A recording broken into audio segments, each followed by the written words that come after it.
আমরা অনেক সময় এমন কাউকে পাই যে কষ্টে আছে, কিন্তু আশেপাশে প্রফেশনাল কাউন্সিলর বা সাইকোলজিস্ট খুঁজে পাওয়া যাচ্ছে না। কিন্তু তখন কি কিছুই করেননি? অবশ্যই আছে। তাই অবশ্যই শুনুন সে কি বলতে চাচ্ছে।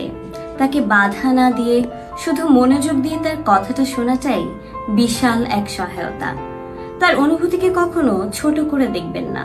কখনোই বলবেন না এটা তেমন কিছুই না বা তুমি বাড়াবাড়ি করছো।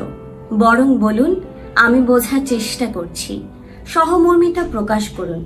একটি বাক্য যেমন আমি তোমার পাশেই আছি অসাধারণ শক্তি যোগান দিতে পারে। পরিবেশ নিরাপদ রাখুন। কোনো গুরুতর সংকট হলে নিশ্চিত করুন যেন তিনি একা না থাকেন। প্রয়োজনে তাকে হেল্পলাইনের তথ্য দিন।